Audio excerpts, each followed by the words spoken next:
Hi, good morning. Hope everyone is well. In the past number of years, we have given a lot of attention and much needed attention to girls. And I think all of the work that has been done has been fruitful and wonderful. And I was thinking, gosh, I don't want to leave our boys behind either. We don't want to be neglectful and forget about them. And then, what do you know? I was listening to this podcast where this woman who I've never heard of her, I've never heard of her work, and I thought it was really interesting, so I wanted to bring it to y'all's attention. Her name is Janet Ellison. And all her work is centered on boys. She has a podcast called On Boys, and her website is called Boys Alive. And much of her work is focused on boys and their big emotions. And I have to say, I really, really found it interesting. So working at schools, and then there's a lot of talk, which I totally agree with, how the expectations for boys and some girls as well. I don't want to make it just about boys because I think some girls and others struggle with this as well, where the school setting is just really, really hard for them, where there are some schools that are expecting kids to sit still, be at their desk all day. And for many kids, boys, it's really hard for them to sit still, and then they wind up getting in trouble and all sorts of things, which really is not fair to any child, because that's something where the school, we need to do our best to meet their needs, and boys have a lot of energy. So one of the things she talked about is the unrealistic expectations we have around boys and others who have a lot of energy, and how the school's just environment, which I know is a struggle having worked in schools, is just setting them up for failure in many ways, and how can we accommodate them. One thing that I learned that I just thought was fascinating was that when boys are experiencing emotions, that they feel it in their bodies, and that they need to do something to get out that, physical energy. And then once they have, then we can have a conversation with them. And that needs to look a certain way too, which I thought was really good.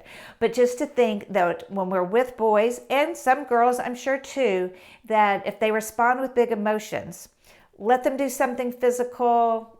It could be yelling into a pillow, running around the block, running in place, or just something physical for them to then express that emotion in a physical way and then calm themselves. So I just thought that's such good advice, and something I hadn't thought about, and just that we need to be aware of that when we're dealing with kids and their big emotions. She also said with boys that, and I think this is true of all kids too, I'm sure parents, for those of you listening, you've experienced this, where boys sometimes and girls have a hard time looking us in the eye when we're communicating. So I even tell parents, and I did this myself, that sometimes it's good to have those difficult conversations, or if you just want to connect, sometimes before bed, if you've got an older child, when you're in the car, and I know we're not probably in the car as much as we were with the pandemic, although that is ramping up for sure. I've noticed the traffic, have you?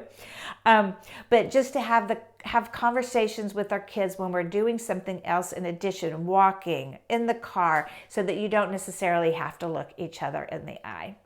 So those were just a couple of things. And the third thing that she shared, which is so true, and again, I think this goes with any kids, is that we just talk too much.